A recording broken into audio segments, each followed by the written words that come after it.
All right, welcome for another lesson of Math Magic with Jen. Today we're going to talk about change of base. Now, normally with change of base, we do things like octal or binary or hexadecimal, but I'm going to show you why I start with base 5. It's a little bit easier to start with to learn. Okay, so first off, what is another base system? Well, the whole idea is that base 10, you've got your ones, your tens, your hundreds, but it turns out that you can make a number system out of any base that you want.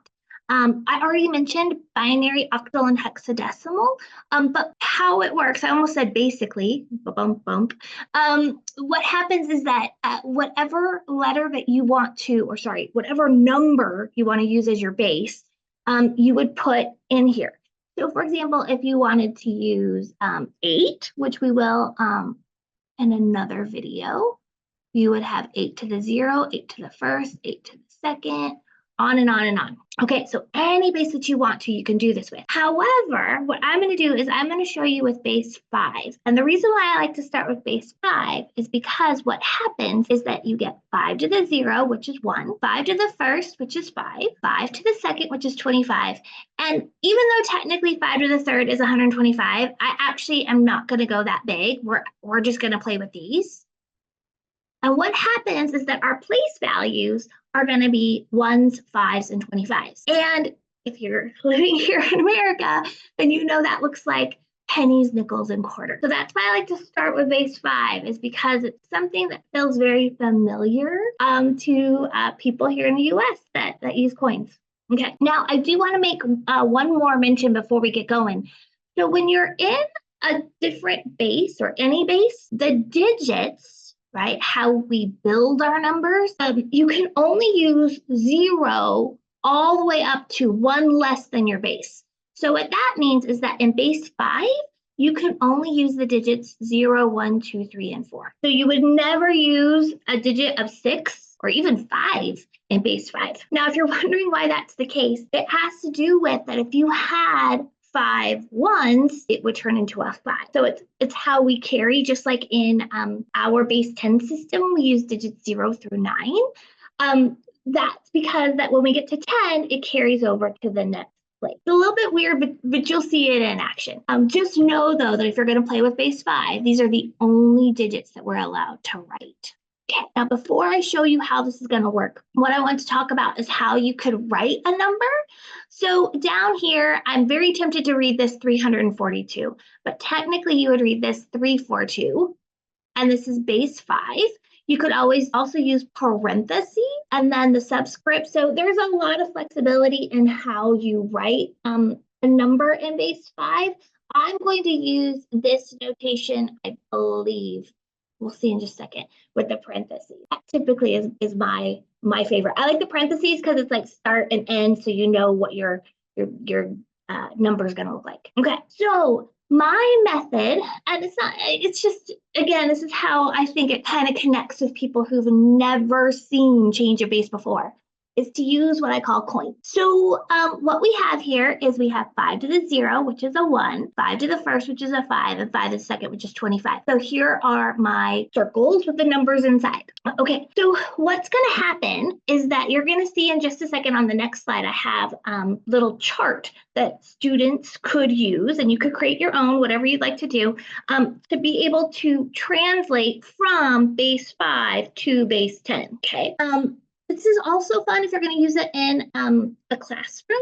You could use pennies, nickels, and quarters to get students kind of in the zone for how it's going to work. You don't have to use real money. They do sell plastic money, or you could make little cardboard, laminated, whatever, coins. Okay, so let's try this out. Okay, so this is the laminated chart I was just talking about. So the idea here is that if I wanted to figure out let's go crazy. 1, 2, 3, base 5.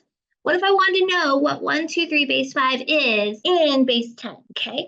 Now, for those of you who are still a little bit behind thinking, what is she talking about? It's kind of like translating from like English to French or French to Spanish. So we are talking in base 5 language, and we want to convert it to base 10 language.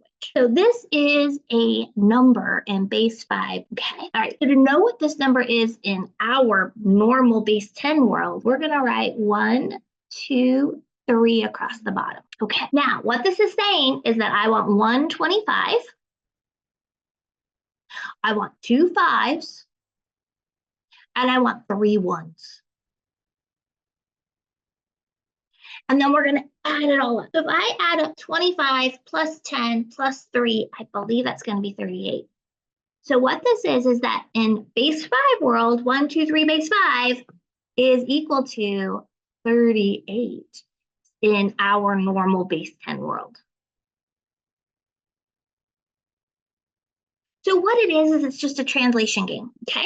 Now, if you're already thinking ahead of why would I want to do this, I'm going to show you a use of this in my next video when we talk about octal and binary, okay? But for right now, we're just going to practice these skills of base 5. Okay, so you can see this one, 3, 4, 2, base 5. That was one of the first problems I put on a previous screen. So we would write 3, 4, 2 across the bottom. And here you can see that 325s are 75, 4 5s are 20, and then 2 1s. So by the way, if you were going to actually do this with coins, you'd be asking your students, okay, I want 3 quarters, 4 nickels, 2 pennies. So if you have 3 quarters, 4 nickels, 2 pennies, how much money do you have? You have 97 cents. So that idea of how much money you have, that cents, C-E-N-T-S, is going to be our base 10 number, okay? So let's go ahead and practice another one. Let's see, this one actually is pretty similar to one we already did. Let's just do 2, 2, 2. What is that? 2, 2, 2 base 5. I'm shaking it up. Okay, so 2 25s, that's going to be 50. 2 5s, so 2 nickels, 10. And then 2 1s or 2 pennies. All right, so 50 plus 10 plus 2, 62. All right. Now, what happens if you have a digit that's not there? So for this one, I just see 4 1. So it's like, wait, do I put the 4 under the 25 or what? Okay, so here, just like in our base 10, that first digit is the ones place. That first digit is the ones place, okay? So in all of our different base systems, we'll always have a 1. So here we have that 1, so that's going to go here and here is the 4. So it turns out that this would be the same thing as 0 4 1. If you wanted to add a 0 to it. Okay, so this means we have no quarters. So we're just asking students, hey, what are 4 5s or 4 nickels? And what about 1 1 or 1 penny? All right, so this is base 10. So if you have 4 1 base 5, that translates to the number 21 in our system. Okay. All right, before I can do another video where we talk about octal and binary and hexadecimal and all that fun stuff, what you want to make sure that you get in your head right now is, as I said earlier, if you're in base 10 world, we only use 0 through 9 as our digits. So in base 5, we'd use 0 through 4. So I say this because if you were going to make up problems, this would be nonsense, okay? This is not real, okay? All right.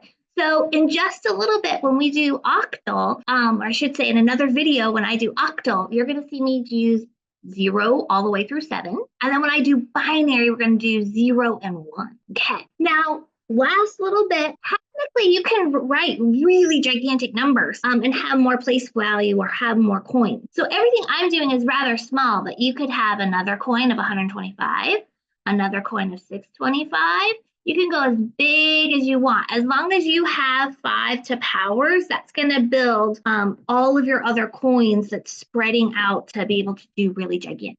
I just choose to keep it simple because if you're going to use this, let's say in a 4th, 5th, 6th grade classroom, or just for your own personal knowledge, you don't have to technically get too big, okay? All right, that was it for this one. So as I already hinted at, there's going to be an octal binary video. And then I'm actually going to do a brand new one for me, which is hexadecimal. So that will be another video you can check out if you like. Until next time, happy math fun. I hope you enjoyed it and that you keep working on the stuff and that it's fun. And hope that you have an awesome day and good luck with everything that you take on. Bye-bye.